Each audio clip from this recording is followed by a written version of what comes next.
Ça va ma lumière? Merci pour l'abonnement. Je compte sur vous pour faire le partage avant qu'on commence à démarrer le live. Je vais sur mon WhatsApp, je fais le partage au plus vite et je reviens tout de suite. Ne quittez pas, d'accord? Merci pour l'abonnement. Je compte sur vous pour faire le partage avant qu'on commence à démarrer le live. Je vais sur mon WhatsApp, je fais le partage au plus vite et je reviens tout de suite. Ne quittez pas, d'accord? Yolande, bonjour. J'espère que vous allez bien, mes lumières. Alors, pour toutes les personnes qui me découvrent aujourd'hui, je suis Baïssi Fatou. Baïssi Fatou, c'est un auteur. Je suis auteur de ce livre Héritage. Ce livre Héritage parle de mes 14 années de mariage. 14 années où je me suis mariée en 2007-2008 et j'ai divorcé il y a maintenant 3 ans. Et il faut savoir que dans ce mariage, j'ai appris énormément de choses. J'ai vécu beaucoup de choses. Et dans ce mariage, j'ai été victime, malheureusement, de violences physiques, de violences psychologiques et aussi de violences financières. D'accord? Et depuis que j'ai réussi à sortir, merci Nambou Karine, merci ma lumière pour les partages, merci beaucoup. C'est très important parce qu'aujourd'hui, on va parler un petit peu de violence conjugale. Et c'est surtout en fait pour vous aider, pour aider les personnes qui vivent ça. Je sais que c'est terrible. Tu vas raconter ton histoire, une petite fraction, une toute petite fraction de mon histoire. Un flic, je t'ai vu, une toute petite fraction de mon histoire, parce que c'est important. Je sais que maintenant, mon image commence vraiment à se promouvoir. Vous avez vu, là, je suis très fatiguée. J'ai même pas posé la perruque, j'ai juste posé un foulard. Je me suis pas maquillée, j'ai juste mes fossiles. Mais là, je suis en train de me rendre compte que mon message commence à partir. Mon message commence vraiment à prendre. Nous sommes à plus de 500 000 vues sur Instagram sur un post.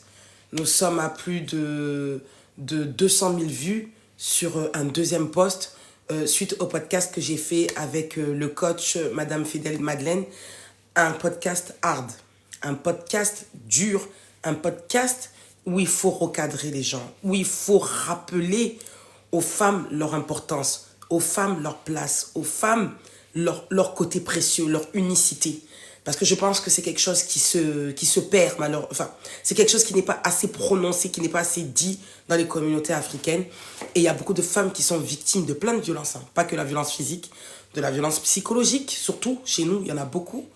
Mais il y a aussi de la violence financière et d'autres sortes de violences. Mais aujourd'hui, on va parler vraiment de violence conjugale, on va dire dans sa généralité, mais précisément de violence physique et psychologique. Donc, je compte sur mes lumières pour faire un maximum de partage, s'il vous plaît. Hé, coach Apalamo, ça me touche, comment ça va? Je suis très honorée que tu es ici. Hé, Zélo, comment ça va, Zélo? Ça fait une éternité qu'on doit se joindre, toi et moi. Alors, mes lumières, il y a des coachs qui sont dans le live en plus. Moi, ça me touche énormément quand les coachs viennent dans mes lives parce que c'est une façon aussi pour eux de parler. Pour eux. Zélo, je pense que je vais te faire monter aujourd'hui. Si ça te dérange pas, si t'es pas occupé, je pense que je vais te faire monter. À Palamo, un honneur pour moi que tu es dans le live. Merci à toi. Voilà mes lumières, vous avez vu. Il y a des coachs qui viennent pour vous. Il y a des coachs, des créateurs de contenu qui viennent dans les lives pour vous aider. Parfois, nous les femmes, on pense que l'ennemi de la femme, c'est les hommes, alors que pas du tout. Parfois, notre propre ennemi, c'est nous-mêmes. C'est pas une autre femme, c'est juste nous-mêmes. Pour ma part, moi, je vais vous raconter une toute petite fraction. Parce que le thème d'aujourd'hui, j'ai pas pu le mettre en entier. Le thème, c'est quand porter plainte. Quand porter plainte. Bonsoir les lumières. Ah, il vous dit bonsoir. C'est un chou. Zélo, je ne sais pas si je pourrais te faire monter sur le sujet aujourd'hui. Mais j'espère qu'on pourra vraiment se contacter en privé pour vraiment commencer à faire un live ensemble, Zélo. Madame, Madame Dibaya, ça faisait longtemps, t'avais pas vu ma lumière. Bonjour Aïcha, merci encore. Donc, je compte sur vous. Je compte sur vous vraiment pour les partages. Et Nampili, je t'ai vu, merci encore pour les partages. Alors, pour toutes les personnes qui sont dans le live, il faut savoir que j'ai fait un podcast il y a maintenant un mois. Il y a un mois, j'ai fait un podcast avec une grande créatrice de contenu. Vous irez aller dans sa page, elle s'appelle Madame Festelle Madeleine. Une très belle personne. Une personne avec qui on s'est trouvé des points communs, mais on a eu une très très grande diversion. Comment on dit le mot même? On ne s'est pas entendu. On ne s'est pas entendu sur un point. Le point, c'était quoi? C'était quand aller porter plainte. Cette dame a un point de vue que je vous laisserai découvrir dans mon podcast. Pour toutes les personnes qui sont de live qui me découvrent, c'est un podcast où j'ai mis certaines miniatures dans mon compte, dans mon compte TikTok, où vous allez voir certains passages où je parle du célibat, où je parle de la violence conjugale. Et vraiment, je vous le recommande énormément. Je vous recommande à 3000% ce podcast parce que nous, à notre niveau, on va faire ce qu'on a à faire. Nous, les coachs, nous, les créateurs de contenu, on va faire ce qu'on a à faire pour vous aider à sortir de la violence, pour vous aider à sortir des relations toxiques, pour vous aider à vous battre, à tenir, même si c'est difficile. Mais on ne peut pas décrocher la lune. Et il faut savoir qu'il y a des millions de femmes qui meurent. Il y a beaucoup de femmes qui meurent suite au coup de leur mari ou de leur conjoint. Pour ma part, moi, mes lumières, Dieu merci pour moi, je suis vivante. Mais j'ai mis des années avant de pas aller porter plainte. J'ai mis des années. Donc, je vais aujourd'hui vous raconter un petit peu mon parcours. Pourquoi j'ai mis autant de temps à aller porter plainte. Qu'est-ce que j'avais dans la tête qui fait que aller porter plainte pour moi, c'était pas possible alors que ma vie était en danger. Et ça, je compte sur vous. Mouna, comment ça va Maïmouna? Je compte sur vous pour faire la promotion de ce live. Ça va être un tout petit live. Il va durer 1 heure. Aujourd'hui, je suis flinguée. Mais c'est pour vous, mes lumières, parce que je vous aime. Parce que je veux que les femmes s'en sortent. Parce que je veux que les hommes et les femmes puissent être épanouis. Je veux que vous vous en sortez. Je veux que vous soyez heureux. Je veux que vous soyez... En fait, que cette vie-là, d'ici bas, là, vous la kiffez. Parce que parfois, on peut croire qu'en fait, la vie ne sert à rien. Elle est inutile, alors que pas du tout. Mes lumières, je compte sur vous pour les likes. Je vois plus de likes, je vois plus rien. Je sais pas si c'est mon live qui a bugué ou si c'est normal. Donc, faites-moi un signe. Je vois plus de messages, je vois plus rien. Je vois pas de cœur, je vois pas de message, je vois rien du tout. Donc, je sais pas si ça a bugué de mon côté ou pas. Donc, je vous... Ah, pas d'amour, merci. Ah, merci de me faire un petit signe comme ça. J'ai eu un peu peur d'un coup. Merci, merci, merci. Ok. Merci beaucoup. Coucou Mounas, comment ça va ma lumière? On est ensemble, ça faisait longtemps que je t'avais pas vu. C'est normal. Donc, bonne fête de l'Aïd à tous les musulmans qui sont dans le live. Ma lumière, honorable, ça faisait longtemps. J'espère que tu vas bien. Merci d'être venu aujourd'hui, c'est un thème incroyable. Et aujourd'hui, je vais vous donner juste une petite fraction, d'une petite partie de ce que je pouvais vivre dans ma tête. Donne-moi moi aussi, ma sœur. Bonne fête de l'Aïd, ma lumière. Et après, s'il y a des personnes qui ont envie vraiment de vous donner la force de témoigner, on le fait. Mais c'est surtout que je souhaite vous faire la promotion du podcast. Parce que parfois, j'ai l'impression que l'ennemi de la femme africaine, c'est la femme africaine. Alors, avec tout le respect que j'ai pour ma collaboratrice, Madame Festel Madeleine, qui est j'imagine, une bonne coach. Moi, je ne la connaissais pas. Alors, je vous raconte l'histoire un petit peu. Hein. Je vous raconte l'histoire pour ceux qui sont là. Parce qu'il y a des personnes qui viennent de rentrer dans le live, peut-être qu'ils ne savent pas de quoi je parle. Il faut savoir qu'il y a 1 mois, j'ai fait un podcast, Mes Lumières. Merci, honorable. J'ai fait un podcast avec 2 créateurs de contenu. Avec ma maison d'édition Argent Livre et avec Valère Bélias et avec Madame Festel Madeleine. Il faut savoir que ce podcast, il est incroyable. Il est incroyable. Et pour une fois, depuis que je suis dans la création de contenu, je suis fière de moi. Pour une fois, je suis contente de moi. Et je vais vous dire la vérité, mes lumières, c'est grâce à vous. C'est réellement grâce à vous parce que ce podcast, je l'ai fait 2 jours après le live héritage. Et le live héritage, les retours que vous m'avez fait, les remarques que vous m'avez fait, ça m'a encore plus boosté.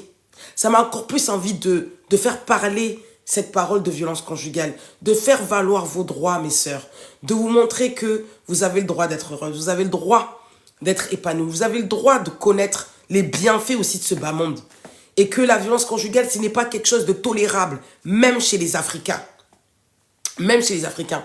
Et je ne vais pas vous scroller un peu trop le podcast, mais quand vous allez entendre des propos, quand vous allez entendre... C'est top. Ah oui, il était merveilleux ce live. Et quand vous allez entendre des propos de l'autre coach, je vous promets, hein, c'est pas que je suis là pour dénigrer. Vous avez vu, il y a des coachs dans le live. Donc, j'ai pas de problème, moi. Je suis quelqu'un qui est tranquille. Mais il y a certains propos de coachs qui sont dangereux, qui promouvoient encore malheureusement, qui minimisent la violence. Et Vous l'avez vu dans ce podcast, hein, ce live qu'on a fait sur le livre Héritage. Vous le voyez, il est à plus de 32 000 vues. Dans les commentaires, vous le voyez dans les commentaires, les lumières. Les femmes qui vous disent qu'ils ont des sœurs qui sont mortes, qu'ils ont des tantes qui sont mortes, qu'ils ont des femmes qui ont fait plusieurs tentatives de suicide. Donc, ce n'est pas un mensonge. C'est quelque chose de vrai. Après ce live, j'ai eu 3 coachings des femmes qui sont victimes de violences conjugales qui ne savent pas comment partir. Pas financièrement, pas en termes d'organisation, juste en termes de mindset. Parce qu'elles ont peur. Il faut que vous compreniez que quand on est victime de violences conjugales, c'est pas parce que c'est voulu. Hein. C'est terrible. Donc, je ne vais pas trop en dire. Je vais vous laisser vraiment aller sur ma page YouTube. Toutes les personnes qui sont là, je veux que toutes les lumières qui me suivent régulièrement, je veux que vous allez toutes sur ma page YouTube cette semaine. Trouvez le temps. Il passe super vite. Le débat, il est tellement hard. Ah ouais, le débat, il est hard. Elle m'aménage pas, je l'aménage pas. Elle ne m'aménage pas, je l'aménage pas. Et le modérateur, il ne m'aménage pas aussi. Ils m'ont pas aménagé. Et moi, ce qui m'a rendu un petit peu triste dans ce podcast, c'est qu'on parlait de violence conjugale. On parlait pas de disputes de couple. On parlait de violence conjugale, mais encore une fois, on minimise les actes. Donc, je compte sur vous, mes lumières. Je sais que tout le monde est occupé, mais là, on parle de la vie de femme. Ça peut être vos filles, ça peut être votre sœur, ça peut être vos amis, ça peut être vos copines. Tu étais vraiment seul contre tout. Oui, c'est pour ça que je vais faire témoigner une lumière. Je l'ai regardé dire qu'on ne règle pas les problèmes de couple au commissariat. Waouh! Ah, je suis contente parce qu'il y a eu des lumières qui l'ont regardé. Je ne m'attendais pas. Je suis très contente. Je suis très, très contente. Il y a eu des lumières qui l'ont déjà regardé. Le podcast est sorti seulement hier soir. Teco, bonsoir. Coucou Ben. Comment ça va, Ben? Ben, je compte sur toi pour aller sur ma chaîne YouTube et regarder ce podcast. Il est important qu'on se soutienne, homme comme femme. Hommes comme femmes, nous devons nous soutenir. Nous devons marcher dans la même voie. Nous sommes tous des frères et sœurs. Nous sommes tous des êtres humains. Et nous devons tous nous respecter. Les uns comme les autres. Mais quand on est dans la tolérance, on est dans l'acceptation de la violence, on ne peut pas avancer. On ne peut pas se comprendre. On ne peut pas se comprendre. Donc vraiment, que ce soit Zélo, je sais que Zélo, tu n'as pas le temps, tu es quelqu'un de très occupé, mais je compte sur toi, Zélo, pour râler dans le live. Mais tu as relevé le défi. Merci, ma lumière. Merci, Nampili. Il a été dur, ce défi. Il a été très dur à relever. Parce que c'est pas facile. C'est pas facile. Mais Dieu merci, c'est un challenge que j'ai réussi à relever. Et je compte sur vraiment toutes les lumières, hommes comme femmes, pour m'aider à appuyer mes propos. Parce que je suis fatiguée d'entendre des femmes qui disent qu'elles culpabilisent que leur homme les bat. Qu'elles culpabilisent d'être des mauvaises femmes parce qu'elles ne sont pas assez à la hauteur. Elles ne sont pas assez bien pour eux. En fait, quand on s'aime pas, on s'aime pas.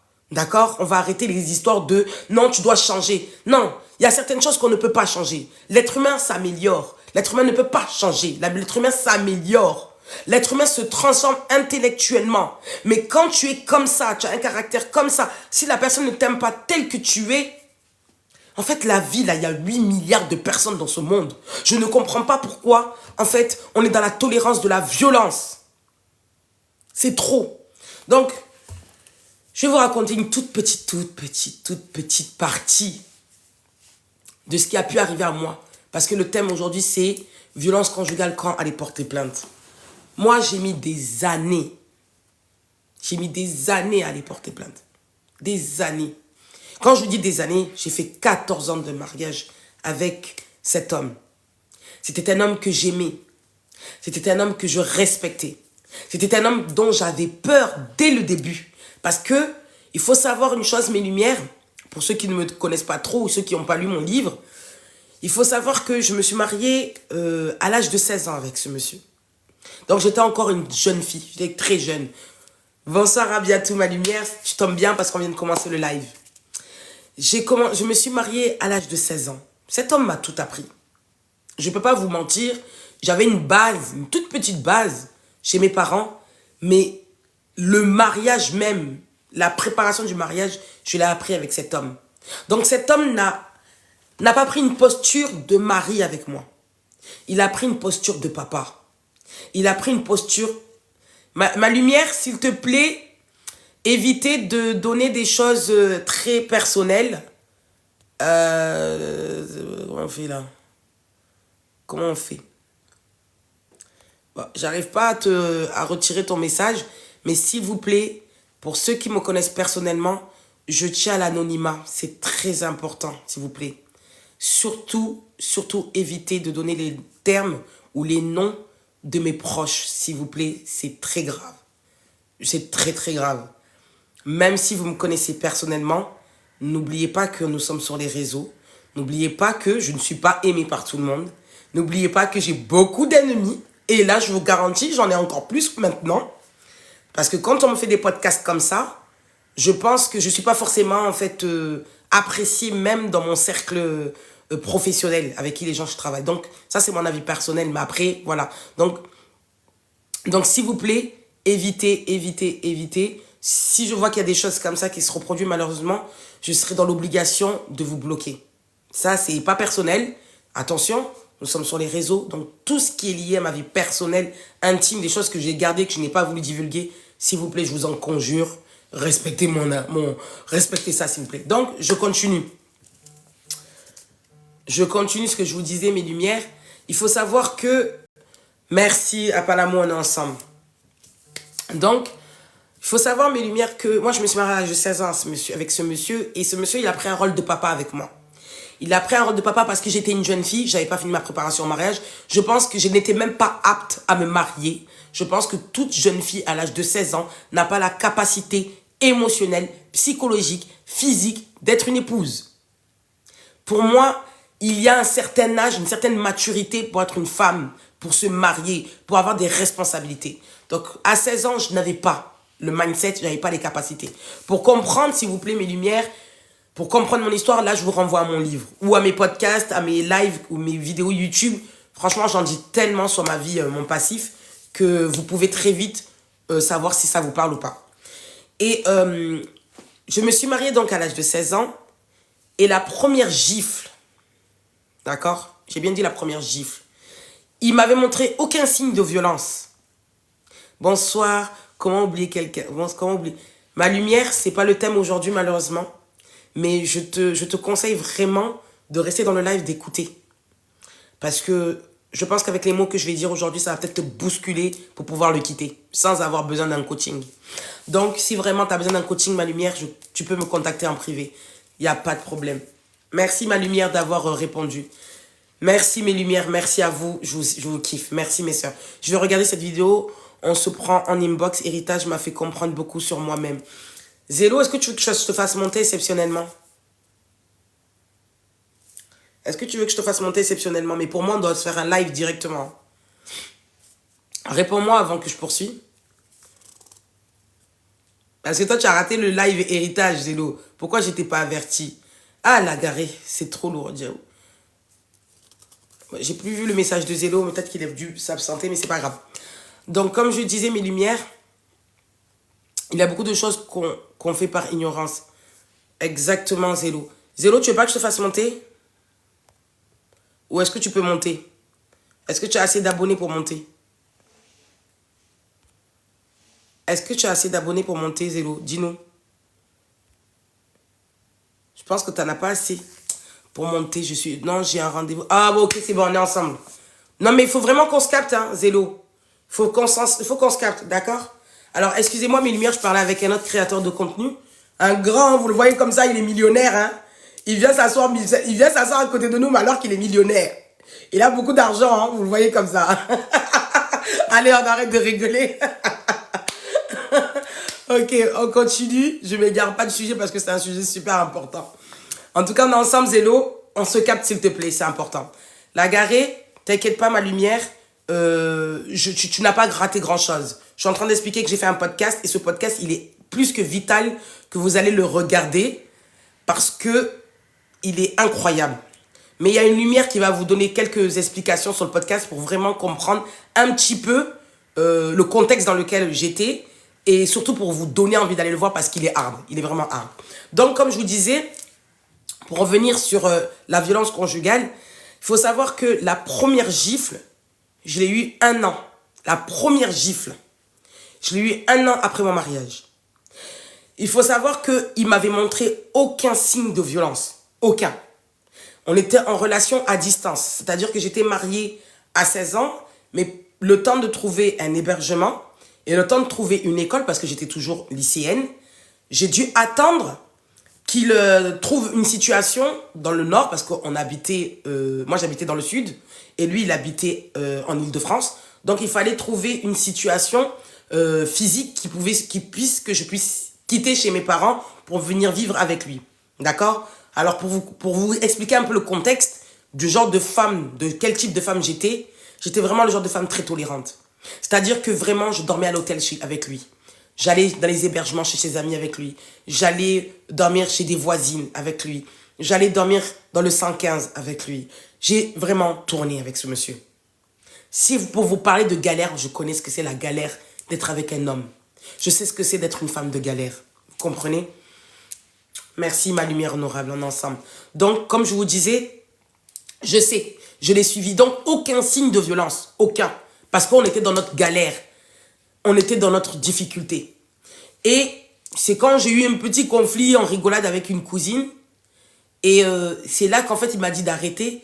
Mais en voulant me dire d'arrêter, il m'a giflé. C'est-à-dire que la gifle est venue... en fait, c'était même hors contexte, quoi. Il n'y avait pas de raison qu'il me gifle.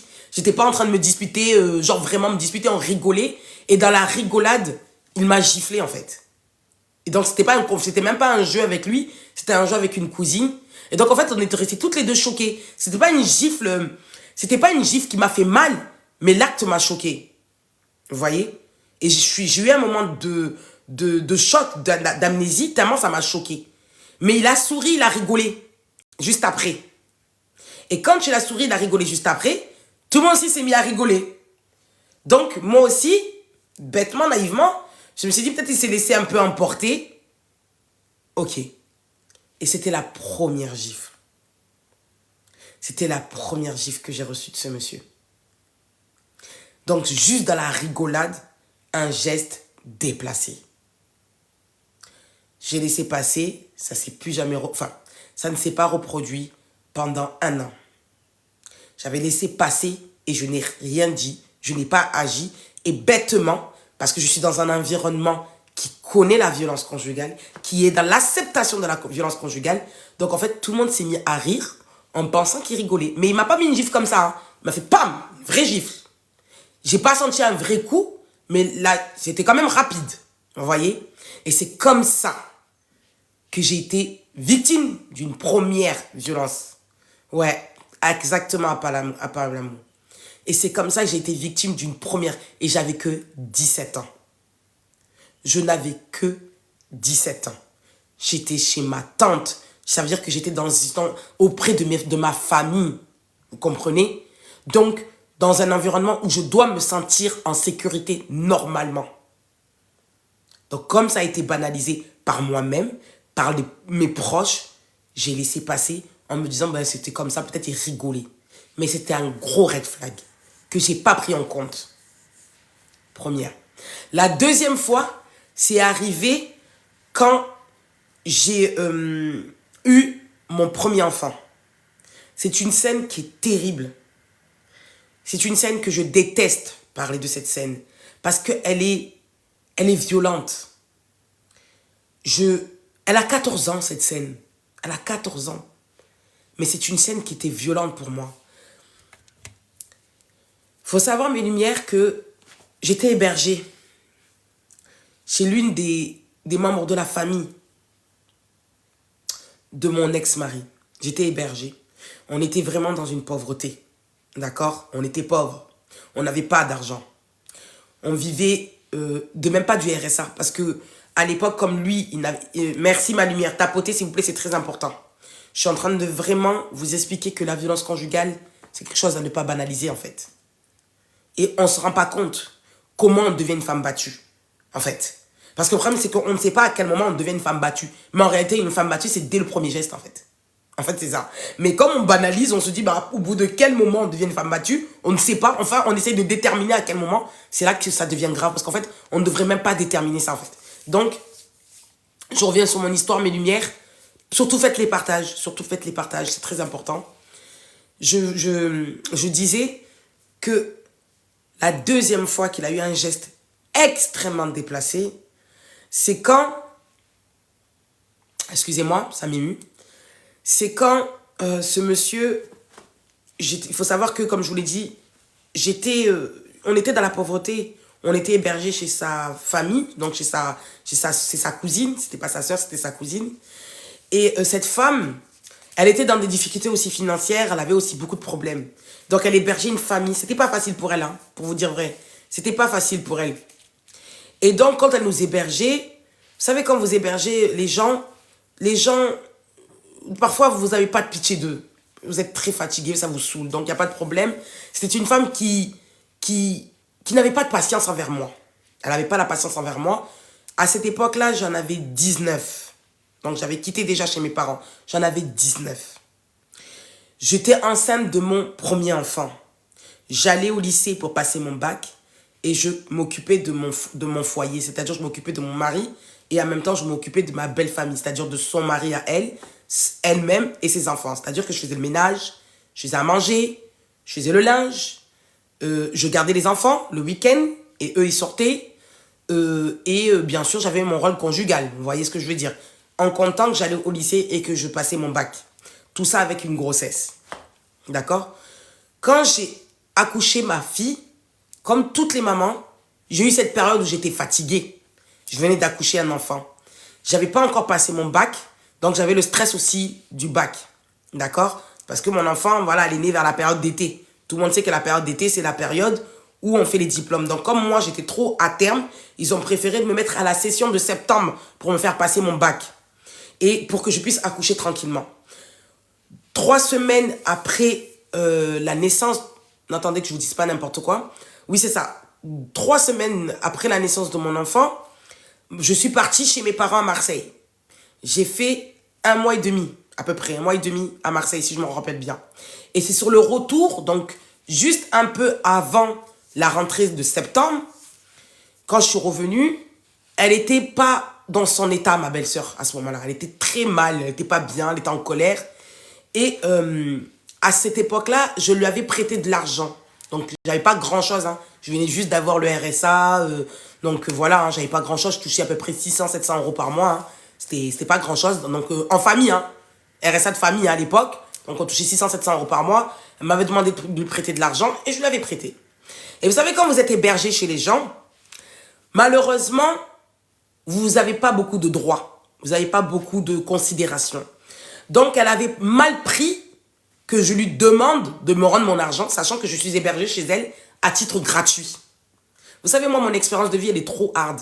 Ça veut dire, même si je vous parle d'hébergement, je peux vous dire comment héberger quelqu'un. Je peux vous dire comment vous parler avec quelqu'un que vous hébergez. Je peux vous dire, non, mon coaching, là, c'est trop lourd. Je peux vraiment vous parler dans trop de domaines. Parce que la médiocrité que j'étais dans la médiocrité, là, que j'étais, c'était trop un level. Donc, comme je vous disais, c'est comme ça que je lui ai réclamé mon argent. Mais j'étais très fatiguée. J'avais la tête sur le... Voilà, hein, très fatiguée. Quand je lui ai réclamé mon argent, elle m'a dit, ok, je vais te rembourser demain. On est resté sur cette parole. Comme d'habitude, je me suis occupée de mon bébé et je préparais à manger, ranger la maison, tout ça et tout.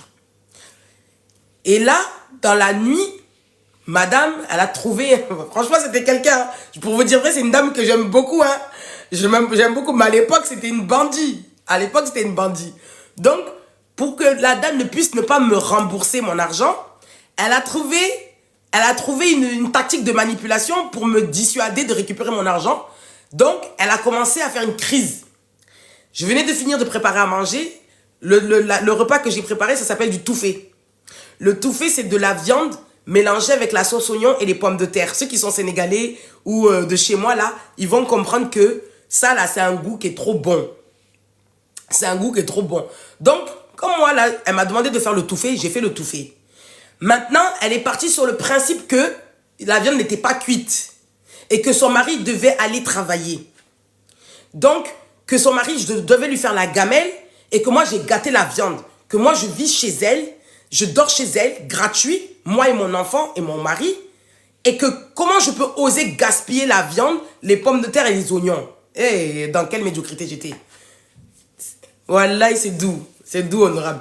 Dans quelle médiocrité j'étais? C'est-à-dire que quelqu'un qui a un bébé de 2 mois et demi, tu prépares à manger pour la famille, et maintenant, comme on te doit de l'argent, c'était terrible, hein? Comme on te doit de l'argent, on te trouve une stratégie pour te dissuader de ça, donc c'est de tout ça, ça s'appelle de la manipulation.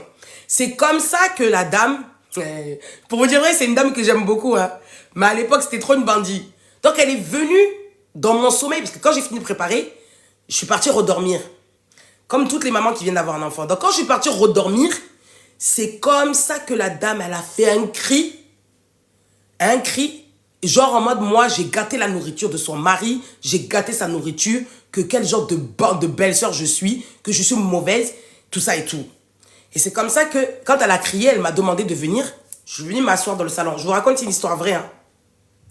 C'est une histoire vraie. Hein. Tout ce que je vous dis, il n'y a rien de mensonge. Hein. C'est pour ça, moi, quand on me parle de certaines choses, là, tu ne me parles pas deux fois, moi. Je suis venue m'asseoir dans son salon. Quand je suis venue m'asseoir dans son salon, elle m'a dit, est-ce que tu te rends compte de ce que tu as fait? Je lui ai dit, j'ai fait quoi? Parce que c'est une maman, hein, elle n'a pas mon âge. Donc je lui ai dit, j'ai fait quoi, tanti? Elle m'a dit, tu as gâté la nourriture de la maison. Comment moi je vais faire à manger? Comment je vais donner ça à mon mari? Mon mari ne peut pas manger ce genre de choses. Je lui ai dit, mais comment ça? Pourtant, quand j'ai laissé la cuisson, quand j'ai éteint le feu, le manger n'était pas gâté, tout était cuit. Donc je ne comprends pas. Elle m'a dit, tu mens. Et c'est là que je dis, par fatigue, vraiment pour vous dire vrai, j'étais tellement fatiguée, je l'ai regardée dans les yeux, j'ai senti qu'en fait, elle était en train de se foutre de ma gueule. Et qu'en fait, c'était pas en réalité la nourriture le problème. En réalité, c'était la somme que je lui réclamais de me rembourser, en fait, qu'il n'arrangeait pas. Vous voyez? Quand elles ont un levier, c'est pas la peine. Exactement, ma lumière. Donc, quand j'ai vu qu'en fait, elle était rentrée dans la foutaise, je lui ai dit, je comprends pas, en fait, tanti, je comprends pas de quoi, qu'est-ce que tu parles. Et c'est là qu'elle m'insulte. Commence à m'insulter en notre langue. Namorodi, Bataradin, tu sais, les insultes de Daron. Donc, en gros, je suis une bâtarde, je suis une fils de pute. Excusez-moi pour les termes. Je vous ai juste fait la traduction en français. Et en fait, j'étais fatiguée d'entendre des insultes parce que ça faisait déjà 1 an que je vivais dans sa maison et que j'avais des insultes déjà de la part de cette dame. Pas des insultes comme ça, mais de façon quand même, voilà, elle me parle tout le temps mal, quoi. Et là, en fait, la fatigue a fait que je me suis oubliée. Vous savez, nous, les belles-sœurs, on les respecte beaucoup. Les belles-mères, les belles-sœurs, on respecte beaucoup, nous, chez nous, dans notre éducation. Donc, en fait, ce jour-là, je me suis oubliée. Je lui ai dit, bon, franchement, tu commences à me faire chier, en fait, là. Et elle m'a dit, comment ça, tu me parles? Comment? Je lui ai dit, tu me saoules, là, en fait. J'ai dit, c'est quoi ton problème? Et c'est comme ça que mon ex-mari, il est venu derrière mon dos. Il m'a retourné et il m'a giflé. Mais cette gifle-là, c'était pas comme la première. Hein. Il m'a giflé. Mais moi-même, j'ai senti la gifle jusqu'à ça a tapé mes dents. Et là, en fait, par le choc, je comprends pas, en fait. Et là, elle lui dit, vas-y, démonte-la même. Vas-y, casse-lui sa gueule, elle est mal poulie, elle. Elle, on va lui apprendre c'est quoi l'éducation. Et de là, en fait, en fait, je vous parle, mais c'est terrible. C'est terrible. Je souris, mais c'est terrible. Et en fait, je suis choqué, en fait, de la scène. Je dis, mais tu me gifles pour elle? C'est choquant. Je dis, tu me gifles pour elle? J'ai fait quoi, en fait? Et là, il me dit, vas-y, il m'insulte. On va pas dire de gros mots sur les réseaux. Et il m'insulte. Et quand il m'insulte, moi aussi, par réflexe, je lui dis, mais vas-y, c'est bon, je le réinsulte. Pour pas dire les gros mots sur... Et quand je le réinsulte, c'est là qu'il me met une patate. D'accord? Il me met une patate. Et quand il me met une patate, il faut savoir que je venais d'accoucher, mon bébé avait 2 mois. Mon bébé avait 2 mois. Et c'est comme ça que je tombe. Et quand je tombe, je prends conscience qu'en fait, là, on est en train de me démonter parce que la viande est soi-disant pas trop assez cuite. En fait, je me fais démonter pour de la viande. Vous voyez le level dans lequel j'étais? Je me fais frapper pour du tout fait, quoi. Donc, moi, aujourd'hui, si quelqu'un me demande de faire tout fait, je peux faire je peux faire restaurant international du tout fait. Parce que je me suis pris des gifles pour du tout fait, en fait. Vous comprenez? Pour de la viande sans oignon, pommes de terre, on te démonte. Vous voyez dans quelle médiocrité on peut être? Vous voyez dans quelle misère j'étais? Il y a 14 ans. Et c'est là que je prends conscience qu'en gros, le gars, il me démonte. Je cours dans la chambre. Je commence à faire ma valise. Je te jure ma lumière, je commence à faire ma valise et je me dis, je me barre. Et quand il a vu que je me barrais, c'est là qu'il a flippé. C'est là qu'il a flippé, il s'est dit, elle va dire ça à son père, elle va dire ça à sa mère, c'est chaud, attention, je me calme. C'est là qu'il a commencé à apprendre mon bébé. Ça, c'est une scène que je crois que je le dis dans le livre, j'ai un doute. J'en parle dans le livre. En fait, je vois qu'il commence à tirer mon bébé. Et moi aussi, je tire mon bébé. Et quand j'ai vu qu'en fait, lui, il est dans sa planète, elle aussi, elle est en train de crier, et que moi, je suis en train de faire du forcing, en train de tirer un bébé de 2 mois, c'est là que je leur ai laissé le bébé. Je vous parle, hein, mais c'est une scène que je ne pourrai jamais oublier. Là que je leur ai laissé le bébé, et je suis sortie. J'ai marché dans le quartier où je vivais à l'époque. Je ne connaissais pas beaucoup de monde à cette époque-là. Je venais d'arriver, il n'y avait que 1 an. Je marchais dans le quartier et j'arrivais pas à y croire en fait. Dans quel foutage j'étais rentré. Dans quelle planète j'étais rentré. Dans quel système bizarre j'étais rentré. Et c'est là ma vraie première erreur. C'est là que j'aurais dû porter plainte. Vous comprenez? Parce que des coups, après j'en ai mangé. Chaque année. Chaque année.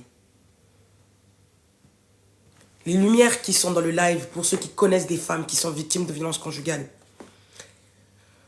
personne ne mérite d'avoir des coups. Même une personne qui est mal polie. Même une personne qui est méchante. Même une personne qui est mauvaise. Si vous les hommes, vous savez que cette femme, elle est impolie. Vous savez que cette femme est mauvaise. Prenez ses bagages, déposez-la chez ses parents. Prenez ses bagages, déposez-la chez ses parents. Mais ne battez pas vos femmes. Je sais quelque chose pour avoir été battue. Je sais ma lumière. Toutes les femmes qui sont battues ne peuvent même pas dire. En fait, vous ne pouvez pas comprendre ce qu'il y a dans la tête d'une femme battue. Beaucoup, elles sont battues, elles ne peuvent pas parler, ça ne se voit pas, elles ne laissent rien paraître. Parce que dire aux gens que l'homme que tu as épousé, l'homme de ta vie, l'homme de tes rêves, c'est lui qui te bat, hein, c'est un level ça. À qui tu peux oser t'asseoir dire, ben mon mari me bat. C'est tellement une honte pour toi-même. C'est une trahison pour toi-même. C'est une insulte pour toi-même. C'est terrible cette sensation. Je vais bien Margot. C'était il y a 14 ans ma lumière. C'est ça que je dis, ma lumière. Écoute-moi, ma lumière, celle qui a fait le commentaire. Il y a quelqu'un qui a fait un commentaire, je vais l'épingler. Écoute-moi bien, peut-être que je n'ai pas été précise. Néali, je suis en train de dire qu'aucune violence est justifiable. Il y a des femmes parfois qui posent des hommes à bout. C'est à des hommes que je parle. Il y a des femmes parfois qui sont très, très impolies, très maladroites, très vulgaires. Mais ça ne doit pas justifier de les battre. Qui n'ont qu'à renvoyer ces femmes chez eux. Qui n'ont qu'à appeler ses parents, revoir l'éducation de cette fille, mais qui ne tombent pas dans le piège de vouloir frapper une femme. C'est ça que je suis en train de dire, Néali. C'est ça que je suis en train de dire, Néali.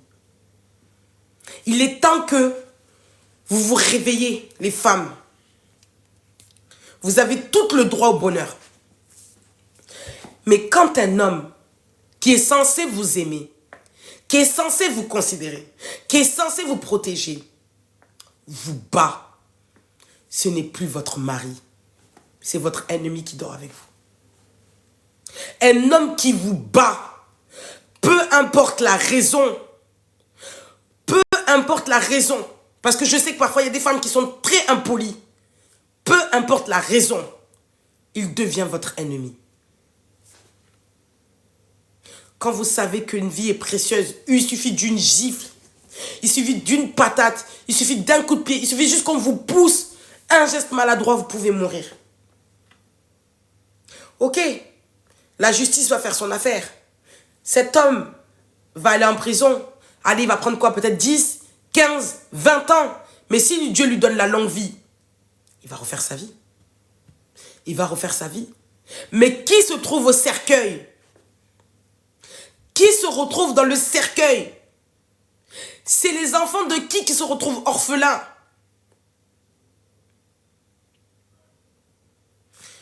Margot, j'ai des enfants. Je ne sais pas si c'est à moi que tu parles. Margot, j'ai des enfants avec ce monsieur.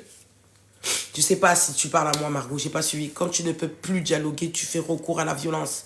Malheureusement, il y a beaucoup d'hommes qui ne savent pas parler. Ils savent pas parler. Ils n'ont pas les mots. Ils n'ont pas de dialogue. Donc, comme ils ne savent pas parler, ils passent par les actes physiques. Et ça, c'est les hommes faibles, malheureusement. C'est les hommes faibles qui passent par les actes physiques. On sait tous très bien que les hommes et les femmes n'ont pas la même force physique. On n'a pas la même force physique. On n'a pas la même force physique. Donc moi, mon problème aujourd'hui, c'est que quand vous les femmes, vous mesdames, c'est à vous que je m'adresse. Parce que parfois on croit que c'est les hommes qui sont dans l'acceptation de la violence physique, mais parfois c'est plus les femmes, notamment les femmes noires, qui sont dans l'acceptation de la violence physique. Vous êtes dans la tolérance, vous trouvez toujours des excuses. Moi, dans mon environnement, c'était « Pourquoi ton mari t'a tapé ?» C'est-à-dire qu'on excuse déjà d'abord pourquoi il t'a tapé. Mais en fait, je n'ai même pas à me justifier de pourquoi il ne doit pas me taper tout court, en fait. Je suis un être vivant. Mes parents ont pris soin de moi jusqu'à ce que j'arrive à l'âge adulte. C'est pas pour qu'on me bat. Si on ne me supporte pas, si on ne supporte pas la personne que je suis, qu'on n'a qu'à me quitter, me renvoyer chez mes parents, en fait. Mais comment on peut justifier de me dire, mais qu'est-ce que tu as fait pour qu'il te bat? Qu'est-ce que tu as fait pour qu'il te frappe comme ça? Il n'a pas le droit de vous battre. Je dis pas que parfois il y a des coups qui peuvent partir. Mais c'est pas normal pour de vrai. Je vous dis la vérité, hein. C'est pas normal.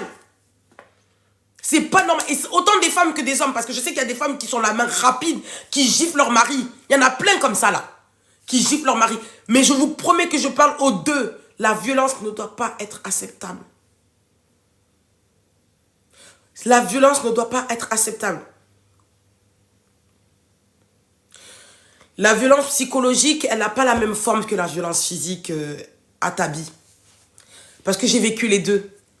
La violence psychologique est beaucoup plus difficile à réparer. En réalité, c'est ça en fait. C'est pas qu'elle est plus pire, c'est qu'elle est plus difficile à réparer. Parce que là, c'est l'esprit qu'on attaque. Et quand on détruit ton esprit, on détruit ta vie.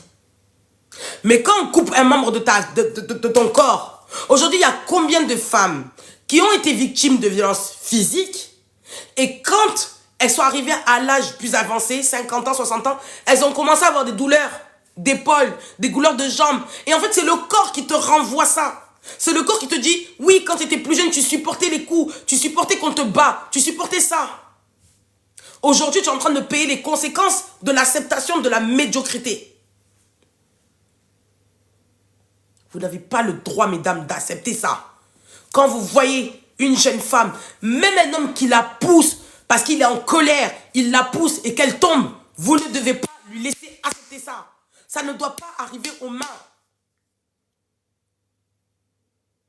Je sais la garer, c'est pour ça que je parle aujourd'hui.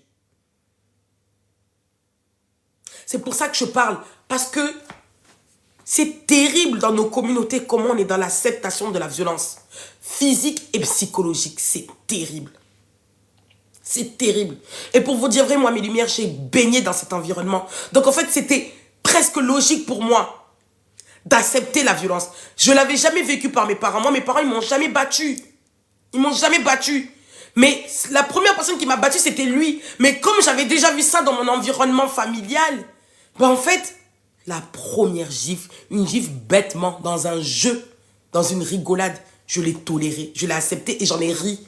Parce que pour moi, il rigolait. Mais en fait, ça, c'est des choses, il faut être catégorique. Il faut être catégorique et il faut taper fort. Il ne faut pas laisser passer. Le problème, c'est que nous, on dit, non, chez nous en Afrique, il y a d'autres façons de trouver des solutions. On peut appeler les parents, on peut appeler... Je vous jure que les parents, avec tout l'amour que j'ai pour les miens, ils n'agissent pas. Personne ne prendra la responsabilité de te dire quitte un mariage, divorce, parce que ton mari t'a battu ou ton mari te violente psychologiquement. Ils ne le feront pas. Ils ne le feront pas, mes lumières. Vous vous trompez. Vous vous trompez. Personne ne viendra vous sauver. C'est votre vie. C'est votre vie, c'est la vie de personne. Vos parents vous ont mis au monde. Vos parents, vous êtes importants pour eux. Mais c'est vous qui avez pris la décision de vous marier avec une personne. À part quand c'est dans un cas de femme mariée, divorcée, là même c'est vos parents même qui sont vos ennemis. Parce que c'est eux qui vont forcer un monstre. D'accord? Mais quand c'est vous qui avez choisi, vos parents vous diront, ah, réveille-toi, ne l'accepte pas. Mais personne ne vous dira réellement, quitte-le ou va porter plainte.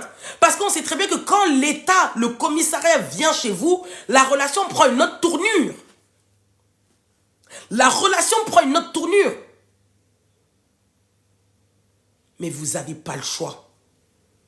Vous n'avez pas le choix. Je vous dis mes lumières. Je répète, il m'a frappé la première fois, j'avais 17 ans. La deuxième fois qu'il m'a bien botté, là il m'a pas tapé, il m'a bien botté. Il faut bien parler même. J'en avais 19. J'avais un bébé de 2 mois et demi. Je vous dis, chaque ramadan, il m'a battu. J'ai jamais passé de ramadan avec l'esprit tranquille. Chaque ramadan, il m'a battu. Il n'y a pas un ramadan qui ne m'a pas battu, ce monsieur.